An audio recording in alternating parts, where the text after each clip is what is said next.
একটা কথা বলি, একটু কষ্ট লাগবে, কিন্তু সত্যি। তুমি যদি দুনিয়া চাও, ফজরের ঘুম বাদ দাও। তুমি যদি আখিরাত চাও, ফজরের ঘুম বাদ দাও। আর যদি ফজরের ঘুম না ছাড়তে পারো, দুনিয়াও হারাবে, আখিরাতও হারাবে, দুটোই। এটা আমার কথা না, এটা তাদের জীবন দেখলেই বোঝা যায়, যারা পেয়েছে আর যারা পায়নি। আজকের ভিডিওতে আমি তোমাকে বলবো কিভাবে শরীর, মন আর রূহ তিনটেকে একসাথে জাগিয়ে তুলবে। মনোযোগ দিয়ে দেখো। একবার এক নারী রসুলুল্লাহ সাল্লাল্লাহু আলাইহি ওয়াসাল্লামের কাছে এলেন। অভিযোগ করলেন স্বামীর বিরুদ্ধে। কি অভিযোগ? আমার স্বামী সারা রাত ইবাদাত করেন। শুনে হাসি পাচ্ছে? ভাবছ এটা কেমন অভিযোগ? কিন্তু ওই নারী বুদ্ধিমতী ছিলেন।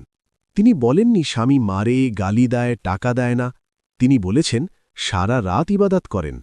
রসুলুল্লাহ বুঝে গেলেন।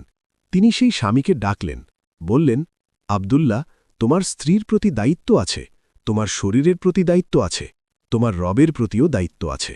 সবাইকে তার হক দাও। এটাই ইসলাম। ইসলাম সংসার ছেড়ে দেওয়ার ধর্ম না। ইসলাম শরীরকে কষ্ট দেওয়ার ধর্ম না। ইসলাম হল সব কিছুর মধ্যে ব্যালেন্স। একটা প্রশ্ন করি, রসুলুল্লাহ মরুভূমিতে থাকতেন, সেখানে কোনো নদী নেই, তবুও তিনি বললেন সাঁতার কাটো। কেন? কারণ শরীরকে সচল রাখতে হবে, ফিট রাখতে হবে। মুসলমানরা একসময় গোটা পৃথিবী নিয়ন্ত্রণ করেছিল। 1000 কিলোমিটার মরুভূমি পার হয়েছিল। জানো কেন পারত? দুটো কারণ। 1, তারা কম খেত। 2, শরীর ছিল ফিট। আর আমরা এসির নিচে বসে থাকি, 6 বেলা খাই, খাওয়ার পরেই ঘুমাই, আর বলি শরীর ভালো না। আশ্চর্য না? রাসূলুল্লাহ কত ঘন্টা ঘুমাতেন জানো? রাত 9:30টায় ঘুমাতেন, রাত 1:30-2টায় উঠে যেতেন। দিনে 10-15 মিনিট বিশ্রাম, সব মিলিয়ে 5 ঘন্টার বেশি না। কিন্তু 63 বছর বয়সেও তার ইবাদাত কমেনি, বরং বেড়েছে। কিভাবে সম্ভব?